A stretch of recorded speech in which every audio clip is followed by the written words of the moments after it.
Hai Teens, jumpa kembali dalam acara TFC. Kali ini kita akan menyimak tulisan Pendeta Samuel Akihari dalam buku renungan Teens for Christ dengan judul Tidak Sia-sia, berdasarkan Ester pasal yang ke-6 ayat 1-4. Bersama saya, Immanuel Tulas Relenoflan. Sebelum membaca dan merenungkan firman-Nya, yuk kita bersatu hati di dalam doa. Tuhan, terima kasih untuk segala kebaikan Tuhan yang telah kami rasakan dan alami sampai dengan saat ini. Ada begitu banyak berkat dan kasih karunia Tuhan yang telah kami terima dan rasakan bahkan sampai detik ini. Di dalam rasa syukur ini, kami mau untuk sejenak membaca dan merenungkan firman-Mu.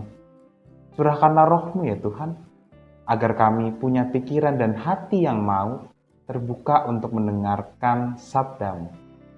Demi Kristus yang hidup, kami berdoa. Amin. Yang akan menjadi pusat permenungan kita adalah teks Ester pasal 6 ayatnya yang kedua. Akan saya bacakan untuk kita semua.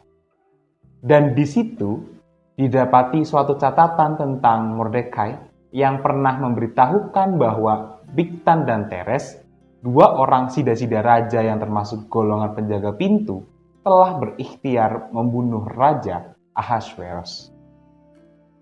Kick and the Heroes merupakan suatu acara penghargaan dari sebuah program televisi yang mengangkat aksi kepahlawanan sosok-sosok di masyarakat yang bekerja dengan sungguh-sungguh, penuh dedikasi, dan jauh dari publikasi. Mereka bekerja untuk menghadirkan kebaikan bagi masyarakat. Ada yang menjadi bidan di pedalaman untuk membantu orang-orang di desa terpencil mendapatkan layanan kesehatan. Ada juga yang mengusahakan tempat berkarya bagi anak-anak berkebutuhan khusus. Singkatnya, mereka bekerja dalam senyap sampai akhirnya ditemukan oleh program televisi ini. Kisah inspiratif di atas dan kisah Mordekai dalam teks Alkitab hari ini hampir mirip. Keduanya menunjukkan bahwa seharusnya perbuatan baik dilakukan bukan untuk mencari ketenaran atau publikasi.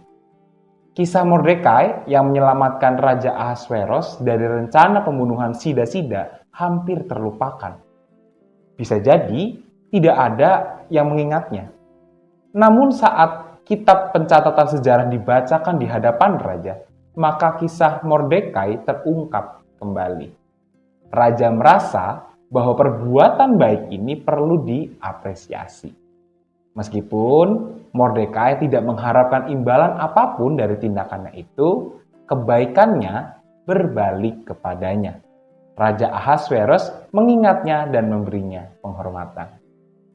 Teens, boleh jadi kamu pernah atau mengalami situasi ketika perbuatan baikmu itu tidak dihargai, disalahartikan, dan dimanfaatkan.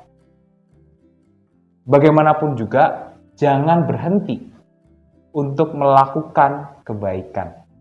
Sebab pada akhirnya, semua kebaikan itu bukan tentang hubungan antara kamu dan manusia, melainkan antara kamu dan Tuhan. Tuhan akan menentukan jalan bagaimana dan dengan cara apa kebaikan itu akan kembali kepadamu. Kamu berbuat baik karena telah lebih dulu merasakan kebaikan Tuhan. Mari kita menutup renungan ini dalam doa. Tuhan, terima kasih untuk firman-Mu yang mengingatkan kami untuk terus berupaya melakukan kebaikan dalam hidup kami. Bimbing kami Tuhan, agar kami boleh senantiasa menunjukkan kebaikan di dalam hidup ini. Sehingga Tuhan kami boleh menjadi saluran berkat Tuhan bagi dunia. Pimpin kami Tuhan agar kami boleh terus menjadi garam dan terang yang memancarkan kasih Tuhan bagi dunia ini. Kiranya kami boleh Tuhan pakai untuk menjadi hamba-hamba yang setia, memuliakan nama Tuhan melalui setiap kebaikan yang Tuhan percayakan untuk kami lakukan. Demi Kristus yang hidup, kami berdoa. Amin. Sekian renungan kita hari ini. Jangan lupa subscribe, like, dan bagikan kepada yang lain. Tuhan memberkati.